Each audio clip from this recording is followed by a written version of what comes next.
इस प्रकार से पोर्ट्रेट किया गया कि यह रेड हेमंत सरकार के ऊपर में कोई भ्रष्टाचार का काम हुआ होगा, उसके खिलाफ हुआ। हम लोग सबको जानते हैं कि इन्फोर्समेंट डायरेक्टरेट, प्रवर्तन निर्देशालय भारत सरकार की एक ऐसी संस्था है जहां ना कोई प्राइवेट आदमी अप्रोच कर सकता है, न वो किसी भी तरह से अपने से कोई खोजबीन कर सकता है। भारत सरकार का जो सेंट्रल विजिलेंस है, सेंट्रल ब्यूरो ऑफ इन्वेस्टिगेशन है और नेशनल इन्वेस्टिगेशन एजेंसी NIA है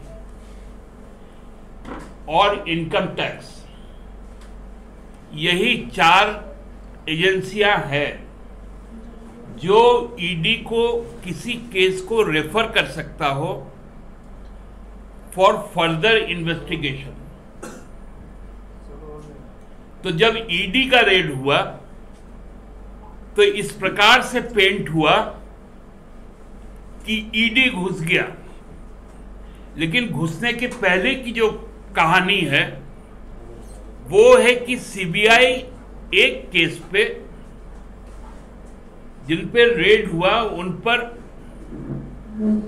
2008-9 में एक केस दर्ज हुआ था जो मनरेगा से संबंधित था।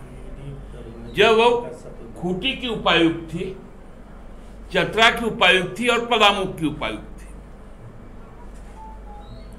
उस वक्त का जो गड़बड़ झाला था उस पे कंप्लेन हुआ था और वो कंप्लेन करने वाला JVM था।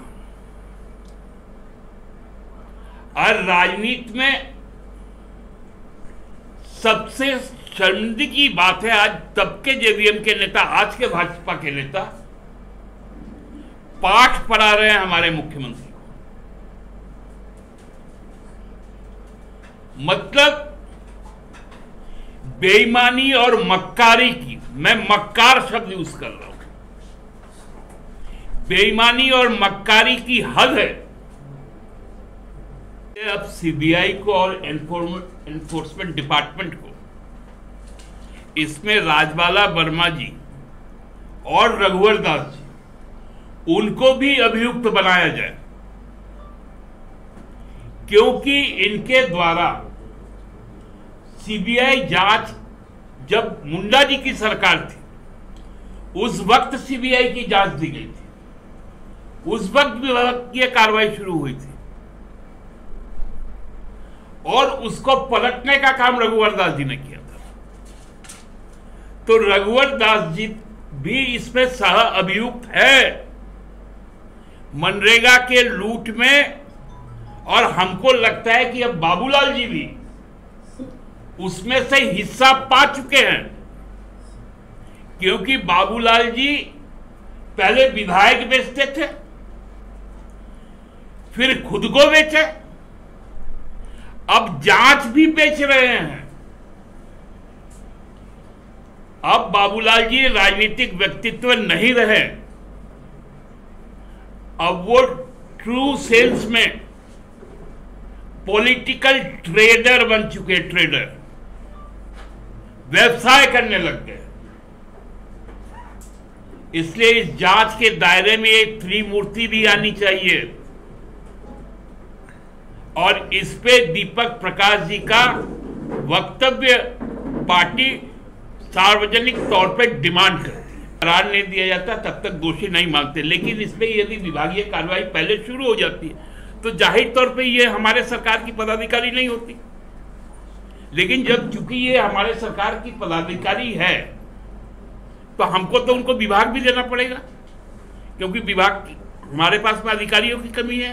हर अधिकारी के पास में 2-2, 3-3 विभाग है, क्योंकि हम बार बार बोलते हैं कि हमको IAS दो, हमको IPS दो, हमको अन्य जो सेवाएं हैं उससे पदाधिकारी दो, आईएफएस दो।